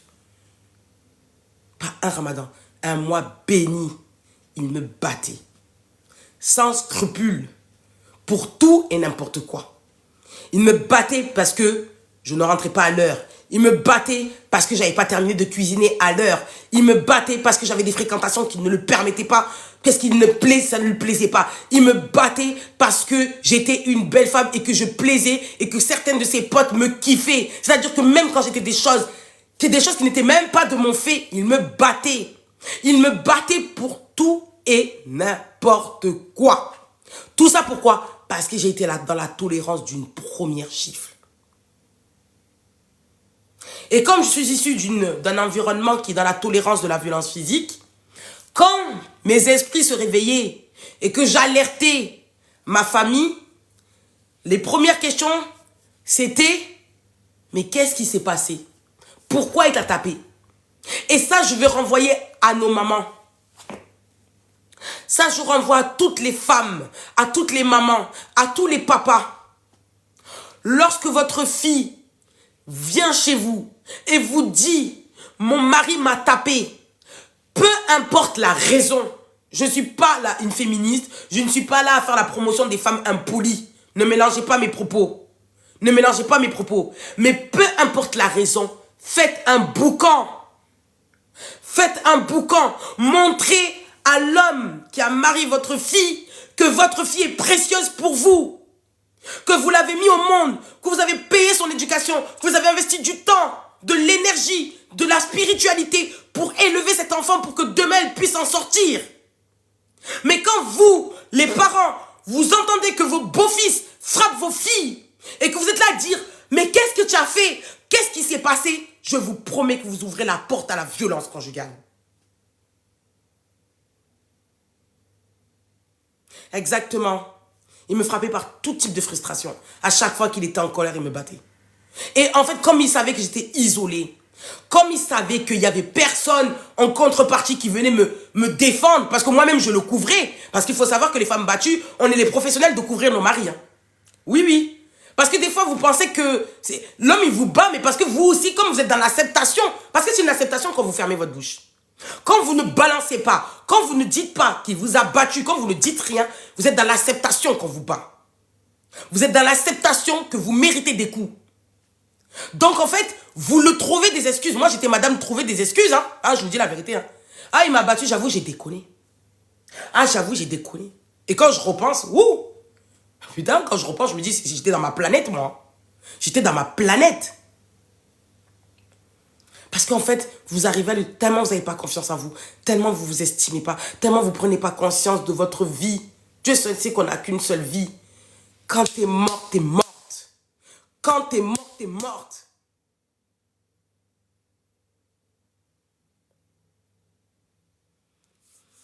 Une sœur s'est faite... Oh, il y a un commentaire que j'ai pas vu là. Attends. Une sœur s'est faite dessus par son mari, Ah ouais, mince. Dessus par son mari, père africain, à quand retourner les filles. Mais bien sûr, je sais Queen Chic, je le sais. Il y en a plein comme ça dans nos communautés. Il y en a plein comme ça même dans le monde. C'est même pas dans nos communautés, il y en a plein. Parce qu'ils voient que vous n'êtes pas derrière, que les parents ne font pas peur, les parents sont dans l'acceptation. Les parents se disent, ma fille elle est trans, ça y est, elle est mariée, j'ai fait mon devoir en islam. Ça y est, ma fille est mariée, j'ai fait mon devoir religieux. C'est bon, j'ai rempli mon rôle. Voilà ce qu'ils sont en train de nous dire, nos parents. Vous êtes en train de montrer que vos fils sont des merdes. Quand vous acceptez la violence de vos beaux-fils, vous êtes en train de dire que vos fils sont des merdes. Voilà ce que vous êtes en train de dire. Donc, si vos fils sont des merdes, excusez-moi pour le terme, ça veut dire que vous-même, vous êtes une merde. Donc, on bat vos filles parce que vous-même, vous êtes des merdes. Excusez-moi, je parle comme ça à nos parents, mais c'est une réalité. Comme ta fille, c'est une merde. Qui a éduqué ta fille? C'est toi. Donc, ça veut dire toi aussi, t'es une merde. Votre beau-fils, il t'insulte toi et il insulte ta fille. Ah là, je suis radical, en fait. Quand vous acceptez la violence conjugale de vos filles, sachez que c'est vous-même que vous battez. Sachez que c'est vous-même que vous trahissez. Sachez que c'est vous-même à qui vous faites du mal. Vous ne faites pas du mal à quelqu'un d'autre. C'est vos entrailles. C'est vous qui avez porté vos filles 9 mois dans le ventre. C'est vous qui avez fait en sorte que vos filles arrivent à un âge de mariage. Donc, quand vous êtes dans la tolérance de la violence conjugale, sachez que c'est vous-même qui êtes mauvaise. C'est vous-même qui êtes mauvaise avec vous-même, avec vos propres enfants. Parce que sa propre géniture, quand on est dans l'acceptation de la violence conjugale, ça veut dire que vous faites du mal à vous-même. Et je peux comprendre que nos mamans, vous aussi, vous avez été des femmes violentées, donc vous partez sur le principe que c'est normal. Mais ce n'est pas normal. Ce n'est pas normal. Ce n'est pas normal. Vous avez tous droit au bonheur. Ici-bas, vous les parents, nous les enfants, hommes, femmes, nous avons tous droit à une part de bonheur dans ce monde. Mais vous devez aller la chercher en fait. Vous devez vous battre pour qu'on vous respecte. Vous devez vous battre pour qu'on vous considère. Mais quand vous voyez que vous êtes dans un environnement toxique, avec un homme qui vous bat, avec un homme qui vous maltraite, avec un homme qui vous harcèle psychologiquement, avec un homme qui veut détruire votre esprit, et que vous êtes dans un écosystème, vous êtes dans un entourage qui ne comprend pas. Je vais vous raconter une autre anecdote, mes lumières. Je vais taper fort aujourd'hui. Une autre fois, bien après, je peux dire peut-être 10 ans après l'histoire que je viens de vous raconter, tellement j'étais dans un environnement médiocre, qu'une fois, il m'a battu parce que l'un de ses amis m'aimait bien. L'un de ses amis m'aimait bien et il avait des problèmes de mariage avec sa femme. Et quand cet ami m'a confié, vous savez, moi, mon affaire de coaching, ça fait pas longtemps que je coach, mais cette histoire de me confier les problèmes des gens et trouver des solutions aux gens, ça, je l'ai depuis toute petite. Donc, ce monsieur, il était venu juste pour me confier ses problèmes. Donc, c'était l'ami de mon ex-mari. Il était venu me confier les problèmes de son couple. Et en fait, moi, je l'ai conseillé en fonction de ses problèmes. Et en fait, comme la femme de ce monsieur, c'était la belle-fille de ma voisine, donc vraiment voisine directe. Oh, je vous raconte une histoire vraie. Quand vous êtes dans un environnement médiocre, oh, c'est du lourd. Quand je dis environnement, c'est pas toujours les parents, c'est le voisinage même. Le voisinage, c'est tellement important dans la vie de quelqu'un. Ma lumière, merci, coucou ma lumière, ça va? Tellement, le monsieur, il est parti se confier. Donc, comme c'était sa belle-fille, c'était la femme de ce monsieur. Enfin, c'est trop compliqué, parce que c'est trop compliqué. Je ne peux pas vous raconter trop dans les détails, c'est trop compliqué l'histoire. Mais en tout cas, ma voisine, c'était son ex-belle-fille. Donc, quand son ex-belle-fille, elle a divorcé son fils, elle s'est remariée avec ce monsieur. Ce monsieur, c'était l'ami de mon mari, de mon ex-mari. Donc, ce monsieur-là, tellement il s'entendait bien avec moi, il m'a confié ses problèmes de mariage. Vous comprenez? Et donc, quand j'ai commencé à le conseiller, ma voisine a vu que je parlais avec le mari de son ex-belle-sœur. Elle est partie appeler mon mari pour lui dire que moi, je ne dois pas me mêler de la vie des gens, que je ne dois pas parler de ce couple-là parce que c'est un couple qui n'est pas bien, parce que son ex-belle-fille, à la base, a été mariée. Bref, une histoire de merde, quoi. Excusez-moi. C'est comme ça, le monsieur, on ne sait pas par quoi, prétexte dans son cerveau, il a pété un câble. Il est venu, il a commencé à me dire que je suis une hypocrite. Il a commencé à me dire que je suis une hypocrite. Et là, le monsieur, il a commencé à me battre. Me battre pour les problèmes de couple des gens. Me battre. Et ma voisine, quand elle a entendu les coups, elle n'a pas agi. Parce qu'elle est à côté. Elle n'a pas agi, ma voisine. Elle n'a pas parlé. Elle n'a rien dit. Et le lendemain, ma voisine, la vie n'est rien. La vie n'est rien, les filles. Ma voisine, le lendemain, elle a entendu les cris. Elle m'a dit, je suis contre la violence conjugale, mais tu as cherché tes coups. Tu parles avec des gens, ce n'est pas des bonnes fréquentations. Ma voisine de palier. C'est-à-dire que même tes voisins sont dans l'acceptation de la violence conjugale. Et c'était une noire comme moi, sénégalaise comme moi. Une maman qu'à l'âge de ma mère, mon père était venu dans sa maison pour lui dire « Je te confie ma fille ». Parce que nous sommes dans le sud. Elle n'a pas sa mère ici, elle n'a pas son père ici. Donc, comme tu es sénégalaise, comme nous, tu viens de tel village. Nos villages sont pas très loin. Donc, je te confie ma fille. Mon ex-mari me bat bien. Elle me dit, je suis contre la violence conjugale, mais tu as mérité tes coups parce que tu fréquentes des mauvaises personnes. Choubizou, à l'époque, j'étais dans une médiocrité. C'est-à-dire que j'ai vu la dame, je l'ai haï. Je l'ai haï ce jour-là. Elle m'a vu avec mon truc pour le cou. J'arrivais même pas à tourner mon cou comme ça, tellement il m'avait démonté. Tellement il m'a démonté ce jour-là, je suis sorti en courant de la maison. Comme une SDF de ma propre maison. Je suis sorti de ma maison pieds nus. Pieds nus. Avec un couteau dans la main. Voilà dans quel délire j'étais à l'époque. Je suis sorti de la maison pieds nus. Donc elle a tout ça, elle a bien vu. Hein. Elle m'a vu, je suis sorti pieds nus. J'ai dû marcher, aller jusqu'à chez ma belle-sœur. Elle m'a vu avec le couteau, ma belle-sœur m'a dit calme-toi, calme-toi. Tous ces gens-là, ils étaient au courant que j'étais une femme battue. Ils disaient rien. Ils disaient rien. Aucune personne n'a pensé à porter plainte. Aucune personne n'a pensé à appeler la police. Je vous dis, mes lumières, la seule personne qui peut prendre conscience de votre vie, c'est vous. La seule personne qui peut prendre conscience de votre vie, c'est vous.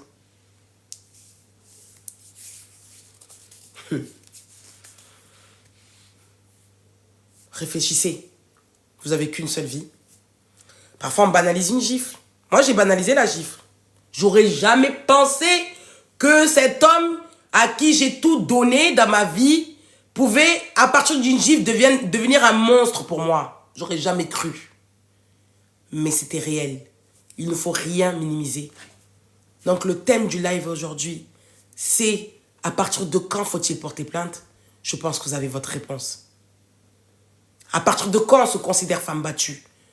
À partir de quand on se considère femme battue? À partir de quand on se considère dans une relation toxique? À partir de quand on se considère femme malheureuse? C'est à partir de quand qu'on prend conscience qu'on est dans la merde? C'est à partir de quand qu'on prend conscience que quand j'accepte les coups, quand j'accepte les insultes, quand j'accepte la maltraitance, je suis en train de dire à ma fille, toi aussi tu seras pareil, toi aussi tu mérites le même sort que moi, toi aussi tu seras malheureuse, toi aussi tu seras une femme battue. À partir de quand on prend conscience de ça?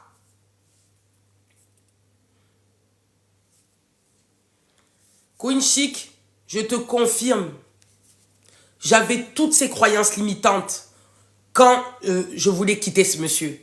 Je pensais que financièrement, j'avais pas les moyens de pouvoir m'en sortir à payer un loyer, gérer mes filles, m'occuper de mes enfants et voilà, être une femme épanouie. J'avais pris conscience, je me disais dans ma tête, si je le quitte, je serai seule. Ma famille va m'abandonner, ma famille va me quitter, ma famille va m'ignorer, ma famille va être fâchée contre moi. Tu mets tout dans ta tête. Mais je le répète, comme je l'ai dit dans tous mes podcasts, ta vie, elle vaut combien? Ta vie, elle vaut combien? À partir de quand tu vas prendre conscience que ta vie est précieuse et que ça n'arrive pas qu'aux autres? Ça n'arrive pas qu'aux autres. À partir de quand vous comprenez que vous avez le droit d'être des femmes heureuses et que même si vous pouvez, peut-être que le problème vient de vous, attention, peut-être que voilà, ça va pas dans votre façon de parler, le monsieur ne supporte pas, mais ça n'excuse pas les coups, ça n'excuse pas la violence. À partir de quand vous prenez conscience que vous êtes des lumières, que vous êtes des personnes qui avaient l'obligation d'impacter ce monde avant de mourir, parce que vous ne prenez pas conscience de votre vie. Vous ne prenez pas conscience de l'impact que vous avez dans la vie des gens. Vous ne prenez pas conscience de l'importance des gens qui vous aiment. C'est ça le problème. Quand vous revenez à la base, à la source, je vous promets que vous ne laissez pas n'importe qui vous toucher n'importe comment. Ma lumière, je te mets le numéro, je ne sais pas si tu l'as enregistré. J'ai fait un podcast, on est 92 dans le live, mes lumières. Je sais qu'il y a des personnes qui sont abonnées. J'ai fait un podcast, s'il vous plaît, mes lumières. Abonnez-vous tous à ma chaîne YouTube, Baïsi Fatou. C'est extrêmement important. J'ai besoin que les hommes et les femmes vont sur ce podcast. C'est un podcast que j'ai posté aujourd'hui. Allez dans mon lien YouTube. Allez voir le podcast. C'est terrible, les propos de ce que j'entends. Les gens banalisent la violence conjugale. S'il vous plaît, allez dans ce podcast.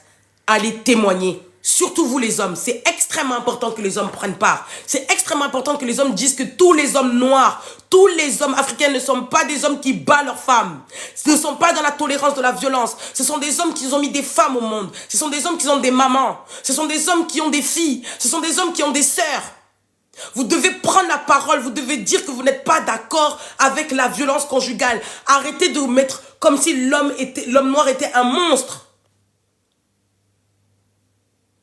Oui, Malika, tu vas dans ma bio. Tu vas dans ma bio, le livre, il est sur Amazon. Tu vas dans ma bio TikTok, tu tapes sur le lien et tu cliques dessus, il y a le livre Amazon. Tu le trouveras, c'est une pépite. Je compte sur vous, mes lumières. Allez sur ma chaîne By Sifatou, s'il vous plaît, mes modératrices. Tapez le nom de ma chaîne YouTube. Vous tapez, je veux qu'un max. Et les femmes qui trompent les maris, ils disent quoi par là? Momo, pourquoi tu trouves un lien avec l'infidélité par rapport à la violence conjugale, Momo? Pourquoi forcément vous voulez justifier? Donc ça veut dire que tu es en train de me dire, Momo, que si ta femme te trompe, toi tu vas la battre. Bon, tu penses que si tu me bats là, tu penses que ça va m'empêcher d'aller voir ailleurs et aller mougou? Mais au contraire, tu vas accélérer, tu vas faire jusqu'à, je vais aller trouver la solution jusqu'à que lui vienne me sauver la vie, je te quitte encore plus vite. Tu penses que c'est parce que tu me bats que je ne peux pas aller te tromper? La tromperie, ça n'a rien à voir, hein. Vous ne pouvez pas mélanger tout, hein, Momo.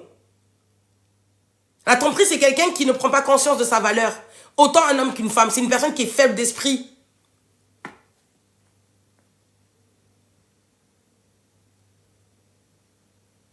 Momo, il n'y a pas de cause dans la violence. Ne justifie pas ça, Momo. Franchement, je ne sais pas si t'es un Africain, mon frère, mais il n'y a pas de cause dans la violence.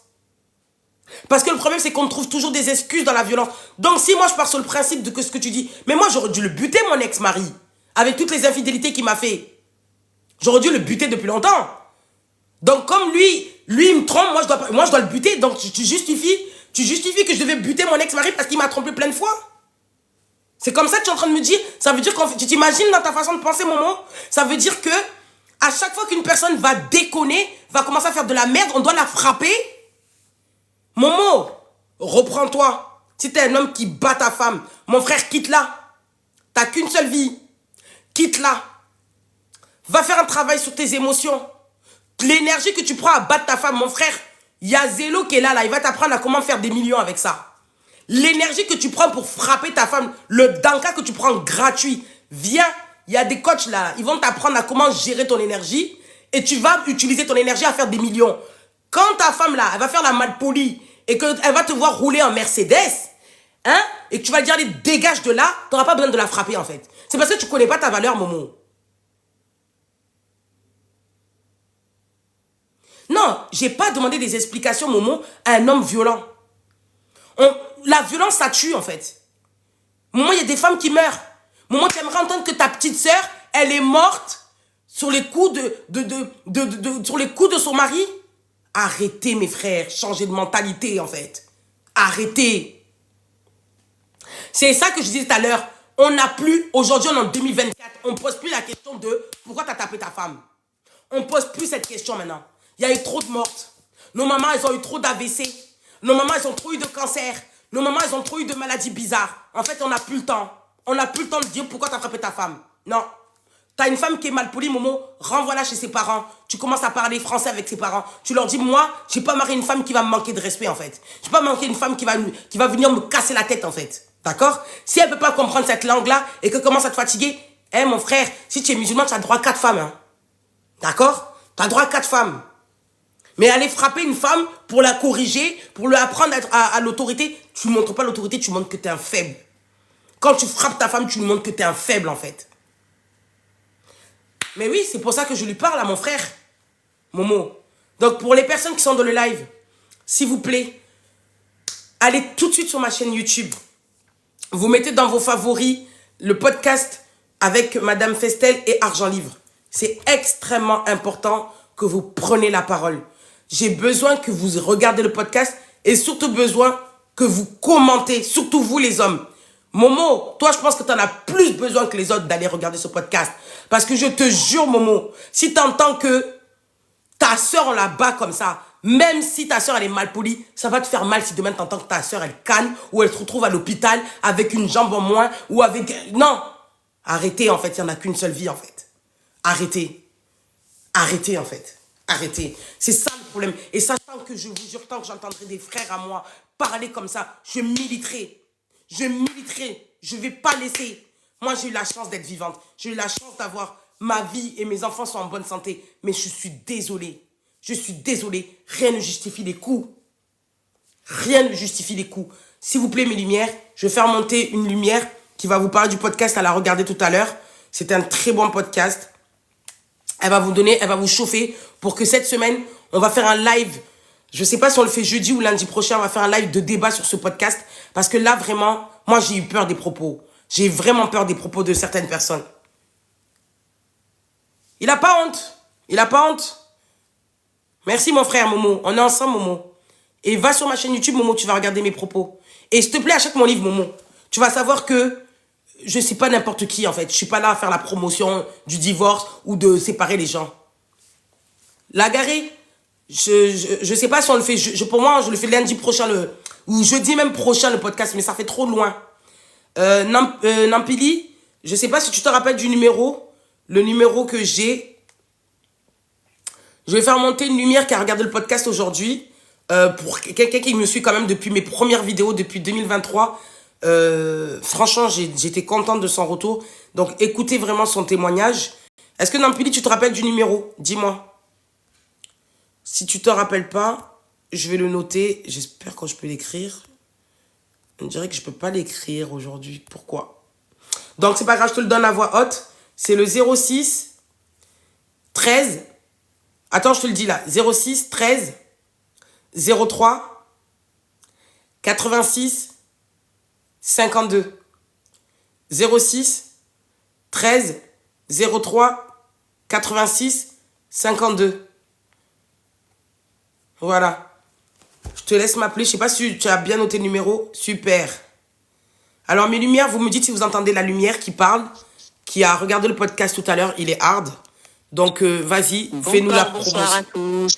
Est-ce que vous entendez la lumière, s'il vous plaît, mes lumières? Ah, merci, ma honorable. Merci pour le numéro. Est-ce que vous entendez la lumière? Merci. M'entendez-vous? Attends, je leur demande, ma chérie. Est-ce que vous avez entendu? Est-ce que vous entendez la lumière? Les lumières, est-ce que vous entendez la lumière? Choubissou nous dit oui. Ok, Catalina, on est ensemble. Ok, Rosine, on est ensemble. Fafa, on est ensemble. N, on est ensemble. Ok, ma lumière est entendue super bien. On t'écoute. Ah, d'accord. Bon, c'est parfait si vous m'entendez. Déjà, bonsoir à tous. Je vais vous demander de tapoter. Si vous tenez vos téléphones comme moi à la main. Tapoter, s'il vous plaît, c'est vrai. Tapoter, le sujet des hard. Le pouce, là, il ne peut que tapoter. Il n'y a rien d'autre à faire. C'est ça. C'est ça. Donc, moi, j'ai regardé le podcast. C'était quand j'ai regardé cet après-midi. Et franchement, je vous invite tous à le regarder. Vraiment, il est très, très, très important de regarder, car il va vraiment éveiller énormément de conscience. Il va vraiment bousculer les mentalités, parce que franchement, quand on entend ce que Valère et Madeleine fait-elle, si je ne me trompe pas, c'est ça son nom, ose dire et citer, c'est très très fort. Ça fait peur. Mais avant même de commencer, je vais féliciter la coach Fatou. Il est sur YouTube. Je t'écoute, Manu. Pour le travail qu'elle a pu faire. Merci. Pour la qualité de ce live. Pour ce moment qu'elle nous a offert. Franchement, vous devez tous le regarder. Mais vraiment, c'est la meilleure chose que vous pouvez faire cette semaine. Je me suis pas laissé faire. Live. Vraiment, elle a du répondant, la femme là ici là. Elle m'a choquée. J'étais vraiment pas prête parce que ils étaient vraiment deux contre elle. Il faut savoir que celui qui a fait le podcast, Valère, il était vraiment allié à la dame, Madame Fetel, et du coup, c'était vraiment pour démonter Fatou sur des citations qui sont sorties vraiment hors contexte de son livre. et sur d'autres choses. Bon, on va parler directement du podcast. Alors, je ne sais même pas par où commencer. Vas-y, dis-nous ton ressenti seulement, ma lumière. Et c'est bien parce que les personnes qui sont dans le live vont aller regarder le podcast. Et c'est surtout pour qu'ils puissent prendre part et prendre position. Parce que vous avez vu, Momo, il est passé. Peut-être pour Momo, il ne le voit pas en mal de frapper ou de gifler sa femme si elle est impolie. Mais la gravité de la chose, c'est qu'on banalise, en fait, la violence. Et c'est ça dans le problème des communautés africaines. C'est très dangereux de banaliser. Il faut arrêter ça. Et ça, malheureusement, c'est que c'est dans notre propre communauté. Et vous voyez comment ils nous regardent de l'extérieur, en fait. Ils nous regardent comme des médiocres. Parce que nous-mêmes, on ne se respecte pas nous-mêmes. Excuse-moi, ma lumière, je t'ai coupé dans ton élan. Non, je t'écoute, t'inquiète. Exactement. Je t'écoute, ma lumière. Donc, qu'est-ce que tu nous disais? Oui, donc, du coup, déjà, il faut savoir que quand Fatou, elle est arrivée pour enregistrer ce podcast, elle était vraiment contre deux personnes. C'est même pas qu'ils étaient ensemble, qu'ils étaient en communion, non. C'était vraiment les deux contre Fatou. Ok. La présentation qu'on a faite à Fatou et celle qu'on a faite à Madame Fetel, ce ne sont pas les mêmes Fatou. On l'a réduite à une femme divorcée. Ouais, alors que quand on parle de Madame Fetel, on parle d'une femme mariée, heureuse dans son couple, mère de je ne sais combien d'enfants. Enfin bon, bref, Fatou, elle, c'est la femme divorcée. Exactement. Okay. Et l'échec. Et oui, l'échec, clairement, car le divorce est vu comme un échec. Aux yeux de ces personnes, le divorce est vu comme un échec. Il faut savoir que Madame Fetel, c'est une coach qui promouvoit l'amour, le mariage, tout ça. Donc, moi, je vais revenir sur il y a plusieurs choses qui m'ont choqué vraiment. Il y en avait énormément, mais je vais revenir vraiment sur un point qui m'a choqué, où il cite que quand ton mari te gifle, tu dois vraiment... on sent la frustration, là. Non, parce que vraiment, sincèrement, là, j'essaie de me contenir, parce que quand j'ai regardé le podcast, ça bouillonnait en moi, ça bouillonnait fort. Parce qu'on est là, on dit Fatou, elle est là en train de promouvoir le divorce. Non. Fatou est en train de réveiller les consciences. Elle est en train de dire aux femmes, ne mourrez plus, en fait. Il est trop tard pour dire, mince, j'aurais dû partir ou autre. Il est trop tard. Non. La façon dont nos parents pensaient, nos parents eux-mêmes se sont remis en question, hein. En venant en Europe ou non, ils se sont remis en question parce qu'ils ont vu que c'était pas la solution. Exactement. De rester dans la merde, excusez-moi du terme, c'était pas la solution. Ok? Bref. Donc, il disait que,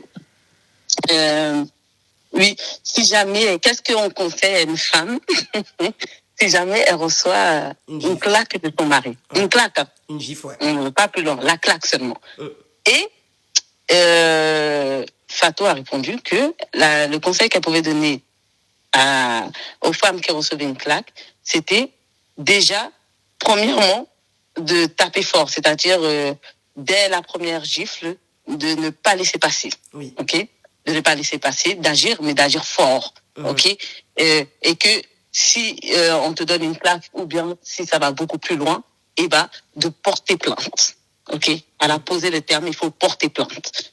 Et Valère n'était pas d'accord avec Madame Fetel, qui disait que c'était beaucoup trop fort. Pourquoi porter plainte? Parce que quand tu poses l'acte de mariage avec ton mari, tu ne le poses pas genre dans un commissariat, ou bien c'est entre deux personnes, c'est en toute intimité. Pourquoi on doit porter plainte? C'est ça. Que la plainte, le commissariat n'a rien à faire dans des affaires intimes. Exactement. Donc, elle disait que ses parents, que son père avait comme habitude de dire que oui, quand il y a un problème, et ça c'est tous les Africains, pour la plupart en tout cas, quand il y a un problème, on s'assoit en famille pour en discuter. C'est-à-dire, ma fille s'est fait gifler, ou mon enfant, ou ma petite fille, peu importe, elle s'est fait gifler, on s'assoit en famille, on essaie de régler le problème. Exactement, c'est ça qu'elle a dit. Exactement, c'est ça qu'elle a dit. C'est que on doit pas mêler la justice à nos problèmes de couple. Et là-dessus, je suis pas du tout d'accord. Pas du tout. Pourquoi? Parce qu'on a perdu énormément de mères, de grandes sœurs. Et si on continue comme ça, on va finir par perdre nos filles, nos petites filles, et ainsi de suite. en fait. De génération en génération, les mêmes erreurs vont se reproduire. Exactement. Et ça, moi, personnellement, non. Encore, en fait, il y a tellement de choses. Je voulais prendre plusieurs. Il est hard, non, il est hard le podcast, il est hard. Il est hard. Franchement, pour vous dire, je vous conseille tous d'aller voir le podcast. Mais ce que je vous conseille aussi de faire, c'est aussi, moi, je l'ai pas encore fait, mais je vais le réécouter pour pouvoir le faire, de reprendre point par point et vraiment commenter, de dire sur quoi vous n'êtes pas d'accord et donner vos arguments. Que les personnes qui se trouvent dans cette situation aussi sachent comment elles peuvent aussi s'en sortir. C'est-à-dire, d'accord, j'ai lu plus de 100 commentaires qui disaient que ça, ce n'est pas normal. Exactement, c'est exactement ça. Voilà, que ce n'est pas normal. C'est pas seulement la coach qui pense que ce n'est pas normal. Parce que limite, Fatou, on l'a fait passer pour une petite folle. Oui, non, mais on me fait passer pour une folle, je vous le confirme. On me fait passer pour quelqu'un qui exagère. Exactement. Mais la folle, quand on écoute, en tout cas me concernant, on tombe amoureuse de la folle, parce que la folle, de toute façon, elle parle. Tu dis, mais tu vois ses paroles. Tu vois ses paroles, tu dis, non, c'est pas possible. De toute façon, elle parle là, ce qu'elle dit, c'est ça qu'il faut faire. Vécu, c'est exactement pareil. C'est du vécu, j'aurais voulu qu'on me parle comme ça. Exactement, exactement. Mais franchement, c'est très, très fort. Il y a énormément de choses à dire. Mais énormément, je vous jure. Parce que là, c'était vraiment un combat. Un vrai combat de pop. Et c'était vraiment, on se renvoyait la balle comme au ping-pong. Pac, pac, pac. Fatou, elle recevait 3 balles en même temps. Mais je vous jure qu'elle les maîtrisait une à une. Une à une, elle les a maîtrisées, elle les a démontées. Ces interlocuteurs-là, elle les a démontés. Franchement, juste pour ça, chapeau bas. Chapeau bas. Elle mérite, cette femme-là, tout le respect. Aujourd'hui, coach avec un grand C. Merci. Un grand C. Respectons la dame, là. C'est pas une blague, hein. Respectons-la. Valère a voulu s'y frotter, il s'est piqué. Aujourd'hui, là, il colle que des pansements. Je te jure, il doit coller les pansements, il doit se dire, cette fille-là. Non, franchement, merci beaucoup. Qu'est-ce qu'on va faire, mes lumières? On va vraiment attendre. Donc, moi, je sais pas, parce que le lundi, je sais que c'est une journée quand même difficile. Est-ce qu'on n'attend pas le jeudi, pas ce jeudi-là, mais le jeudi prochain, en attendant que toutes les personnes, aujourd'hui on est 91, les 90 personnes qui sont dans le live, s'il vous plaît, allez sur ma chaîne YouTube, comme elle le dit, La Lumière, allez tout de suite vous mettre le podcast dans vos favoris et vous mettez une alarme dans la semaine. Quand vous faites votre ménage, vous pouvez le regarder, vous pouvez l'écouter. Quand vous faites votre trajet voiture, mais vous l'écoutez, je vous dis, vous n'allez pas voir le temps passer. Tellement c'est bam, bam, bam, bam, bam. Non, là, c'était combat de femmes, là. Combat entre Camerounais, Sénégalais. Là, c'était terrible. C'était terrible. Non, c'était terrible. Mais, franchement, je vous promets que vous-même, vous allez vous ambiancer. Mais au-delà du divertissement, parce que le but, c'est pas que de divertir. Le but, c'est d'ouvrir les consciences. Mes frères, je suis pas contre vous. Je suis très loin d'être contre vous. Je suis là même pour vous. Parce que vous aussi, vous mettez au monde des filles. Vous aussi, vous mettez au monde des femmes. Ça s'appelle La Lumière. Non, ça s'appelle... Le podcast s'appelle Le célibat est dangereux. Le célibat est dangereux. Tu vas sur ma chaîne Baïsi Fatou. Ma Lumière, je te coupe. Merci encore à toi. Je compte sur toi pour le jeudi prochain pour vraiment nous donner ton point de vue. Oui. Et surtout faire la promotion sur vos réseaux personnels. Faites la promotion sur vos réseaux personnels, c'est extrêmement important. Extrêmement. Oui, ça passe. En tout cas, merci à toi. Merci beaucoup à toi et merci pour ton témoignage. Il est fabuleux. Merci beaucoup, ma soeur. On est ensemble. Donc vraiment, c'est la fin du live, mes lumières. Honorable, j'attends encore ton point de vue. Tu sais qu'Honorable, j'adore tes points de vue. Rosine, je crois avoir compris que tu as vu le podcast. Je compte sur vous, mes lumières. N'ayez pas peur de prendre la parole. Là, dites-vous que c'est pas pour vous que vous parlez. C'est pour toute une génération. C'est pour vos filles, c'est pour vos sœurs, c'est pour vos amis, c'est pour vos frères. Parce que même un frère qui pète un câble et qui frappe sa femme, si demain cet homme se retrouve en prison, c'est une perte pour toute une famille. Ce n'est pas que la femme qui est en perte, c'est toute une famille. Les enfants sont inclus dedans. Donc vraiment, je compte sur toutes les personnes qui sont sur ce live. Allez sur la chaîne YouTube de Baïsi Fatou. Ça se nomme BYSIFATOU. J'irai voir demain pendant mon sport. Ton sport, là, même jusqu'à tu vas faire plus vite ton sport, Honorable. Tu vas courir tellement vite, tu vas crier jusqu'à on va te dire, allez, sors de la salle de sport. Mais je compte sur vous. Maïsiner, je compte sur toi. Va sur la chaîne YouTube et prenez part. Surtout mes frères. J'insiste. Hein. Mes sœurs, je compte sur vous. Mais mes frères, je veux que plus les hommes parlent, mieux c'est. Je veux pas. Et même si vous n'êtes pas d'accord sur certains points avec moi, vous avez le droit de le dire, il n'y a pas de souci. Mais par contre, sur le sujet de la violence conjugale, il faut parler. Il faut vraiment parler. Vraiment un podcast à regarder, j'ai même pas vu le temps passer. Merci ma lumière. On est ensemble, demain ça va me booster. Ah non, tu vas adorer, adorer. Néali, tu vas adorer et je pense que tu vas vite t'abonner à la chaîne YouTube aussi. Mais c'est surtout au-delà de ça. Je veux que c'est un live je veux que vraiment c'est un podcast qui parle.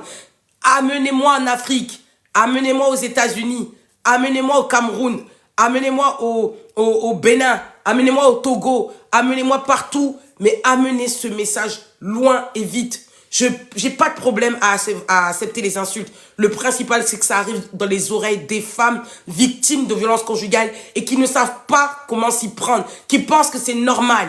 Il est temps d'arrêter ce massacre. On est ensemble, mes lumières. Pour toutes les personnes qui me découvrent, je suis auteur du livre Héritage.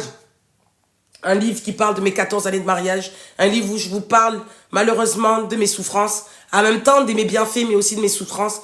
Un livre où aujourd'hui, j'ai pris ma vie et je l'ai mis sur les réseaux sociaux pour pouvoir aider des femmes. J'ai engagé toute une vie, toute une famille pour sauver des hommes et des femmes. Donc, faites en sorte que je me dise que ce sacrifice en vaut la peine. Faites en sorte que je me dise que je ne l'ai pas fait pour rien. Je n'ai pas engagé la vie de mes enfants, de ma vie, mes parents, ma famille, même ma belle famille, même mon ex-mari, pour qu'à la fin, on entend encore des femmes qui meurent de violences conjugales. Merci à toi, Saba. On est ensemble. Pour toutes les personnes qui viennent de me découvrir, je suis Baïsi Fatou. Je suis une femme qui n'a plus peur de prendre la parole. Je suis une femme qui compte militer un maximum de temps pour pouvoir sauver la vie des hommes et des femmes. Prenez soin de vous, mes lumières. Pour toutes les personnes qui souhaitent une séance de coaching, qui sont dans la peur, qui sont dans la dépendance affective, qui sont dans la violence conjugale, s'il vous plaît, mes lumières, envoyez-moi un message en privé. Cette semaine, il me reste quelques disponibilités. Je vous offrirai les 15 premières minutes. Je vous offrirai, je répète, les 15 premières minutes. C'est pas tous les jours que je fais ça, mais les 15 premières minutes, je vous les offre. Ça veut dire que la consultation n'aura pas le même prix. D'accord? Je réduirai de 15 minutes mon heure de coaching, spécialement pour vous, les femmes de ce live. Le live du 18 juin. Toutes les personnes qui me contactent en privé, je vous offre les 15 premières minutes. Les 15 premières minutes, elles seront gratuites. D'accord? Mes séances de coaching sont d'1 heure. Ok? S'il vous plaît, mes lumières, arrêtez d'accepter la souffrance. Arrêtez d'accepter la médiocrité dans vos vies. Vous êtes précieuses, vous êtes importantes et vous le valez. D'accord? Vous êtes unique. N'oubliez jamais. Néali, t'inquiète pas, ma lumière. J'en parlerai de plus en plus. Merci, Honorable, on est ensemble. Néali, un plaisir de t'avoir rencontré aujourd'hui. Honorable, encore à toi. On est ensemble, ma soeur. Saba, je t'ai vu. Lagaré, j'attends ton commentaire. C'est ton commentaire même que j'attends sur la vidéo YouTube. Allez, on est ensemble. Rosine, j'attends ton commentaire aussi. Toutes les lumières qui sont là, j'attends vos commentaires. Messieurs, mes frères, on est ensemble. On marche ensemble. Merci à vous. Passez une bonne soirée. Merci à vous. Bye bye.